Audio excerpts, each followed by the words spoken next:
नमस्कार. मी डॉक्टर किरण बोदले. स्वागत करतो आपणा सगळ्यांचं कथा आणि कारण बाय डॉक्टर किरण या युट्यूब चॅनेलमध्ये.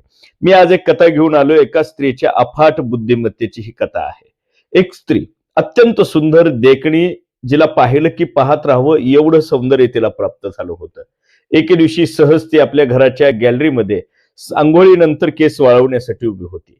नेमका तिच्या घराच्या समोरून एक रस्ता जात होता. त्या रस्त्यावरून गावातले, शहरातले अनेक लोक ये जा करत होती. ज्यावेळेस ही स्त्री उभा राहिली त्या गॅलरीमध्ये, खिडकीमध्ये, त्या रस्त्याने अनेक व्यक्ती निघाले आणि त्याच रस्त्याने त्याच गावातला सगळ्यात वाईट विचारांचा वासनांध तरुण त्या रस्त्याने जात होता.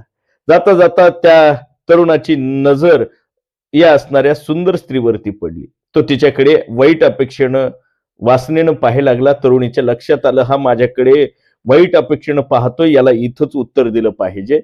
ती स्त्री त्याला उत्तर देते, अरे दुसऱ्या, तिसऱ्याची अपेक्षा करू नको, कारण मी 5व्याची 6वी आहे. तू 9 जरी दिलं आणि 10वं डोक्यावरती घेऊन माझ्या घरात पाणी जरी वाहिला तरी मी तुझे होणार नाहीये.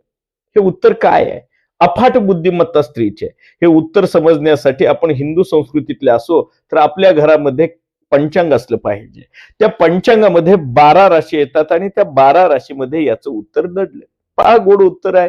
ती त्याला म्हणते, अरे दुसऱ्या, तिसऱ्याची अपेक्षा करू नकोस. 12 राशीतल्या 2 नंबरच्या राशीचं नाव आहे वृषभ. वृषभ म्हणजे बैल. ती त्याला म्हणते, अरे दुसऱ्या म्हणजे अरे बैला, तिसऱ्याची अपेक्षा करू नकोस. म्हणजे 3 नंबरच्या राशीचं नाव आहे मिथुन. मिथुन म्हणजे वासना. ती त्याला म्हणते, अरे बैला, वासनेची अपेक्षा करू नको, कारण मी 5व्याची 6वी आहे. कारण 12 राशीतल्या 5 नंबरच्या राशीचं नाव आहे सिंह, 6 नंबरच्या राशीचं नाव आहे कन्या. ती त्याला म्हणते, अरे बैला, कामनेची वासनेची अपेक्षा माझ्याकडून करू नको, कारण मी सिंहाची कन्या, तुला फाडून काढल्याशिवाय राहणार नाही.